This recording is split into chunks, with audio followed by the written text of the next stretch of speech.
تو میرے محترم بھائیوں اور بزرگوں، بخاری شریف صحیح بخاری جس کو سب کہتے ہیں کہ قرآن مجید کے بعد اگر کسی کتاب کا درجہ ہے تو وہ صحیح بخاری ہے۔ اور امام بخاری کا ایک واقعہ آپ کے عرض کرتا ہوں سامنے کہ یہ حدیث کی تلاش میں انہوں نے بڑے بڑے سفر بڑے لمبے سفر،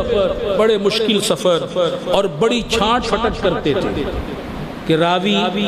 جو حدیث روایت کر رہا ہے وہ ہے کون، خود جاتے تھے، ملتے تھے۔ ایک مرتبہ آپ کو پتہ چلا کہ فلاں شخص ایک حدیث بیان کرتا ہے، تو آپ اس محدث کے پاس پہنچے، بڑا سفر کر کے پہنچے۔ جب پہنچے تو آپ نے کیا دیکھا کہ ان کا گھوڑا جو تھا وہ بھٹک گیا تھا اس محدث صاحب کا، اور وہ اس طرح اپنی جھولی کو کر کے اس گھوڑے کو بلا رہے تھے، جس طرح جانوروں کو آدمی دانا دکھاتا ہے اور بلاتا ہے، تو جھولی دکھا کر بلا رہے تھے۔ انہوں نے پوچھا کہ جھولی میں کیا ہے،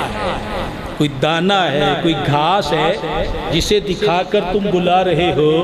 انہوں نے کہا کہ کچھ نہیں، میں تو بناوٹی طور پر جھولی بنا رہا ہوں کہ وہ دانا سمجھ کے، گھاس سمجھ کے آ جائے اور میں اسے قابو کروں۔ آپ نے فرمایا کہ جو جانوروں سے جھوٹ بولتا ہو اس سے میں اس کی حدیث قبول نہیں کرتا، اس سے روایت کردہ حدیث کو میں قبول نہیں کرتا۔ اس سے آپ امام بخاری کا معیار دیکھیں، جس کے بارے میں اتنا بھی پتہ چل جائے اس سے حدیث قبول نہیں کرتے۔ اور انہوں نے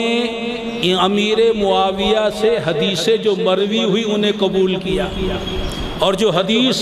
ابھی آپ کے سامنے بیان ہوئی بخاری شریف کی ہے پہلی حدیث، انما انا قاسم واللہ یؤتی،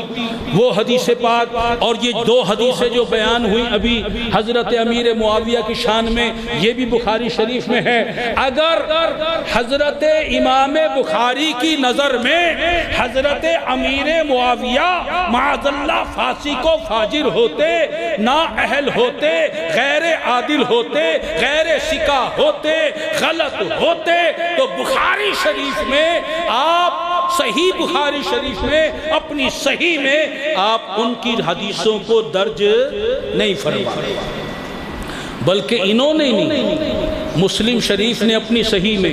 دیگر سنن میں، مسانید میں حضرت امیر معاویہ سے مروی حدیثیں موجود ہیں، اور حضرت امیر معاویہ نے رسول پاک صلی اللہ علیہ وسلم سے صرف 2-4 حدیثیں روایت نہیں کی، 163 حدیثیں روایت کی۔